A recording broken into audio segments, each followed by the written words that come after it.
What up guys, welcome back to the channel, your boy BeDistinct. In today's video we're going to be talking about what do you need when it comes to boosting your G35. I know when I was about to boost my G35 I had a bunch of questions. I did a lot of research on forums, so today I'm going to try to concise it all into one video so that you guys don't have any confusions, and if for some reason you have any additional questions, feel free to drop them down in the comment section below and I'll make sure to help you out. And if you haven't followed me on TikTok or Instagram, go ahead and follow me. The links down in the description down below for additional content. When it comes to boosting your car, you want to make sure you upgrade three main components: fueling, the air, and the spark. The three main elements that make sure your car goes.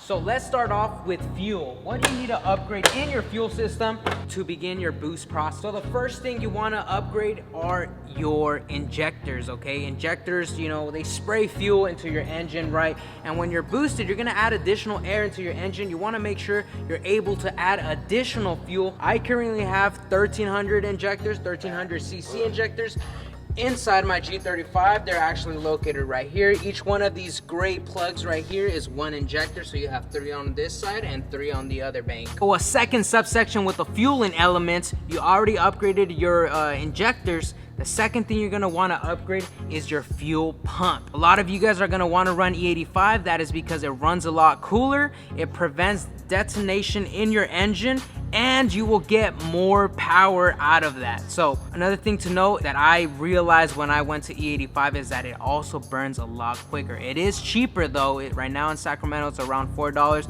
but it does burn crazy quick. My MPG right now currently is under 10. I think I'm at 9 MPGs right now. So it's really bad, but the power that comes behind it is A1. So the fuel pump that I currently have right now is a 485 Walboro. Another component to your fueling system are your fuel rails. The fuel rails is the rail that connects to the injector right there. You can also upgrade that to a fuel return system to supply even more fuel.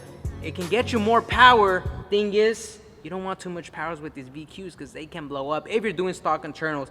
If you have a built motor, by all means upgrade to a fuel return system, but as of now I'm just on the stock fuel rails. No need to upgrade as of now. We're doing just fine. Hey guys, so that was it for fuel. Let's move on to element number 2, spark.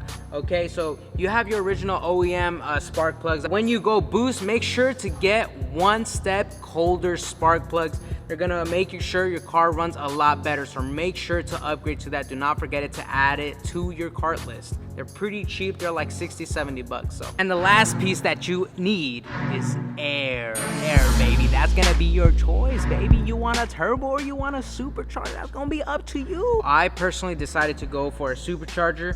Not for its looks, not for its sounds. Actually, once I heard it, it sounded pretty nice. Right now, it's low-key annoying, but it still sounds pretty cool. Just super loud. But one of the reasons I decided to go with the supercharger is because the power, what is it, the power band? The power band. Power band is linear. The supercharger with turbos, it is like, what, like exponential? You have a lot of torque, that's what's gonna end up blowing up your motor. So I decided to go for a supercharger for now. If you guys are more of a turbo guy, you guys wanna hear that.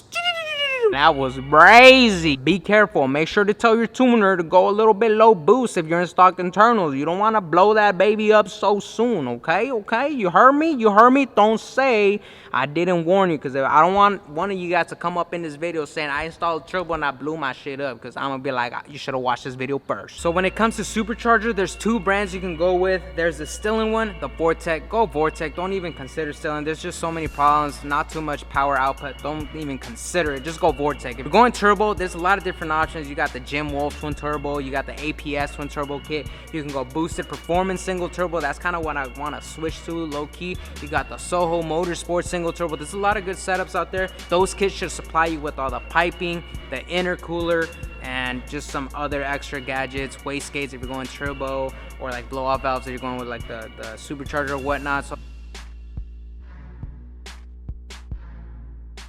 So those are essentially all the 3 components. Fuel, we talked about it. Fuel pump injectors, upgrade them. Spark, upgrade your spark plugs. And air, that's going to be choosing whether you want to go turbo and supercharger. Whether you go one or the other, it's all going to come in a complete kit, all the piping and everything. Once you gather all those components, you are set to go. You are ready to be boosted. Make sure you choose a good tuner. Make sure you choose a good tuner. Don't choose a random one. Do your research. I am currently tuned by Admintune. and he did awesome, bro. We're literally 1 year in and the engine hasn't blown. It's been running phenomenal. We're at currently 444 wheel. Can't complain. I can't complain. If you guys have any other questions, feel free to drop them down in the comment section below. I'd be happy to help you guys out. All right, guys, that concludes this video. Don't forget, especially don't forget to subscribe to the channel to stay up to date with the boosted G35 content. Be safe, amigos. I'll catch you guys next episode. Peace.